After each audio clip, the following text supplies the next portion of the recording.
Back here on the double overtime with Matt Bonaparte. I'm Brian Klein, breaking down Syracuse's 63-60 win in the ACC opener over Florida State, a team that typically owns their home court, had a chance to tie Duke for the ACC lead in home win streak. Couldn't do it. Syracuse came to town. Tallahassee. They got it done. They did. 63-60 win, and it wouldn't have happened without the defense buckling down. Hey, 60 points, not too bad. College basketball, this is a team that ranks towards the bottom in not only the ACC, but Power 5 in major defensive categories. The Orange have one of the worst defenses in basketball. Came in today 345 out of 358 teams. Yeah, in just scoring defense. 81 points against. It's bad. That's absurdly bad. But they figured it out. And they threw in the 1-1-3 against Indiana, and it was a game changer at times. Now, there were times that Indiana, they started hitting some shots. You had to go back to the 2-3. I get it. But here, the Orange played it pretty much for 40 minutes. And Florida State had a tough time. And it was almost like Leonard Hamilton's squad didn't watch any film against Indiana because they seemed bamboozled that the Orange were going with the 1-1-3. How do you not know that's going to be in their arsenal? That's neither here nor there. Syracuse's defense was better, but I think it looks even better than it was because of the rebounding. The rebounding took a huge step up here. And look, Syracuse, they out-rebounded Florida State. Actually, that's not even true. It was even on the glass, 22 apiece. Offensive rebounds, 10-3. That's something that we haven't seen in a really long time. Really long time. Against an ACC team, major game, ACC opener, the offensive glass is where the Orange step up. Yeah, they were incredible on the offensive glass. And here's the thing. That is the most bizarre thing, to be struggling on the defensive glass and really good on the offensive glass. It just makes no sense.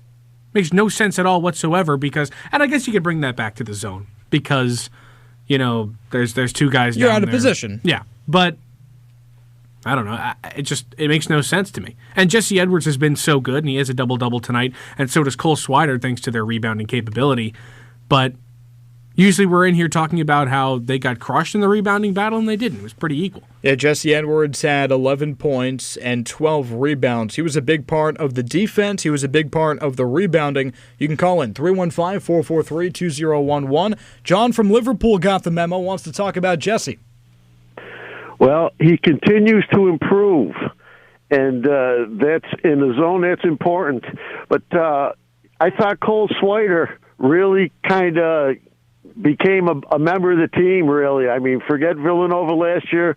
This is this year. You're on the SU, and I thought it was a great game for him, especially those foul shots at the end.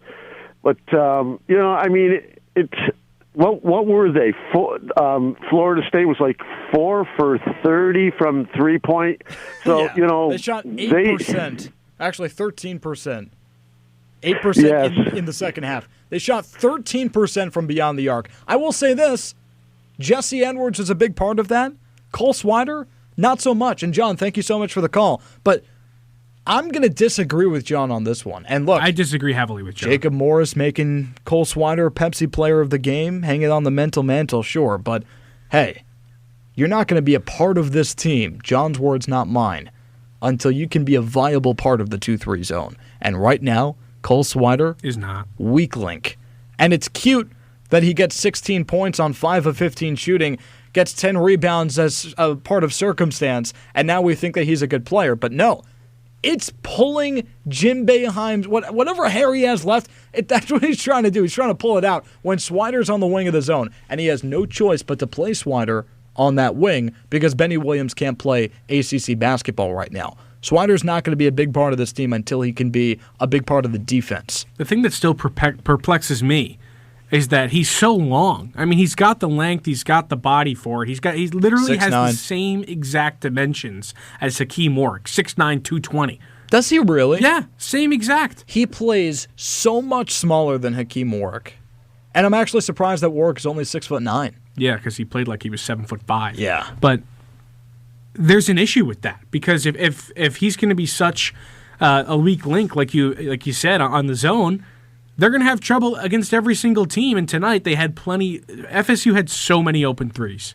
Like, a lot of them were contested, sure, and there were a couple of them were blocked, but there were a lot of open threes tonight that they just missed. And I said to you while we were watching the game, I said, I'm not even worried that they're going to make these threes because they're so bad. And here's the thing about FSU is they continue to just recruit incredible athletes who can't shoot the basketball. So that's what they have right now, and that's what we saw tonight. But Syracuse, when they come up against a team that can shoot, is going to be a huge problem. Probably. If you shoot above 4 of 30, that's gonna be like FSU did tonight, it's not 63-60. 315-443-2011. Be sure to call in. We're talking about the defense. We're talking about the rebounding. More specifically, though, the defense and the three-point defense. Bones here, he's the sour apple, and Florida State shoots just being realistic. 13% from beyond the arc, and he's apprehensive about what's to come. I'm not going to lie. I'm a little apprehensive about it, too, in terms of three-point defense, because Florida State had a lot of open threes. I will say this, though. In the spirit of, we started with Jesse Edwards, let's go back to him. Jesse Edwards might be the best perimeter defender on this team. That's a bit of a take. Why? Because how many closeouts did he have in the corner today? He played really well. Where he got today. A cuticle on it, sent it into the second row. Cuticle on it. Yeah, you like that? Yeah, that was good. Gets a cuticle, sends it into the second row, and Florida State's just like, well, typically we don't have to defend 7-foot wingspan more on the three-point line. What do we do?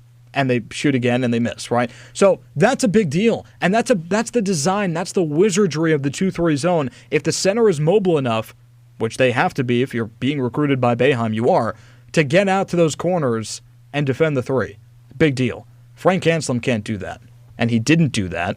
When Florida State hit a big three in the corner after Edwards fouled out late in the second half, Frank Anselm scurries to that corner, kind of holds up, doesn't even get his hands up, while Swider is there trying to get his hands up. Makes Swider look bad, because now Swider's late to his spot, but that's not even his spot.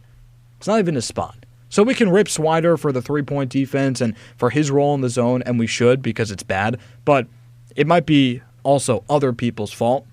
In that situation, it was Frank's. Yeah, and on your take that he's the best perimeter defender. I mean, who team, else? Buddy's not. Well, here's my thing.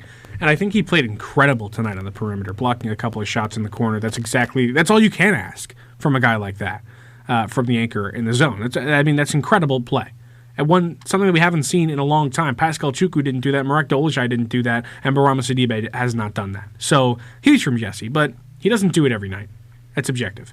He didn't do it against Colgate. Yes, he does. No, he does not. Oh, against Colgate, it's a little different, because Colgate, they were shooting some deep threes, too, and they didn't have to settle for those corners when they knew that Edwards would be closing out. It's a different scenario. I see what you're saying. He's not a model of consistency. That's my point, is I don't think you can give him that but the other title thing is, because he's not going to do it every single play. Well, let's make sure that we understand this title, okay? It's kind of best defender on the perimeter when he's there by default. Oh. Think about it. Joe? No, you're right. Let's go down the list. There is not a good defender on this team. Yes or no? I'm going to throw out names. Joe. I can't be doing this. It's a no until you get to Jesse, Buddy. I suppose. Because Cole, Jimmy, all weak links in the zone. It's Jesse. It's not good, but it's true. Terrible.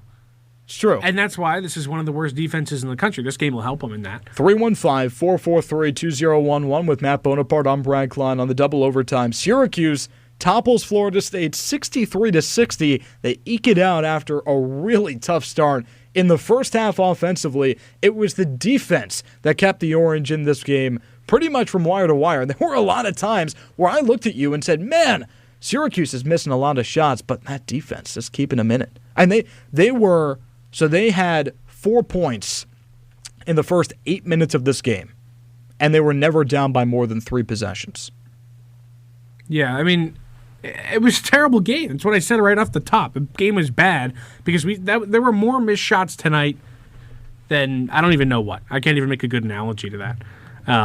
So many missed shots tonight from both sides. And Syracuse's offense was terrible, and we talked about that. But I just don't think that Syracuse's defense tonight deserves all that much credit other than Jesse Edwards. I don't think they deserve any credit. You don't think? It's a different kind of bad when you're shooting 4 of 30 from 3. That's not. I agree. That's not, there were a lot of contested shots. Okay. You stink at shooting threes. But don't you think that 1-1-3 has helped tremendously to compensate for those wings Yeah, no, absolutely. I think terms of the three-point defense, audible defense, from Boeheim was huge, and that's why he's a Hall of Famer. I mean, look, Florida State is not a great three-point shooting team, although they were pretty good going into this game. They were shooting around, I think, 40% as a team. And now they come in, they shoot 13% against that 113. Start selling 113 jerseys on Marshall Street. Yeah. That's pretty tough for anyone that's making money on 2-3 zone shirts, by the way. Anyway, yeah, I think did Florida State hurt themselves offensively, three-point shots? Yeah, they did. They missed a lot of them. But the 113 has compensated well for the Jimmy Boeheims of the world and the Cole Swiders of the world. They're still learning that zone. And my prediction is that Syracuse might even go back to the 2-3 zone later in the season when in practice, Jimmy and Cole prove a stronger ability to play it consistently. I agree with you. I think because, of course, that's exactly what Jim wants. If it was a perfect world, Syracuse would be back where it was 10 years ago, where they didn't have to worry about scoring more than 60 points a game because they knew the opposition wouldn't score more than 50. 315-443-2011. That's the number to call if you want to get your voice heard. With Syracuse beating Florida State 63-60. You're going to have to wait a few minutes, though, because the line right now occupied. Calvin Cristoforo is on the line, our reporter down in Tallahassee. We're going to get his insight from down on the floor. Florida State losing by 3 to Syracuse. It's the double overtime on WAER.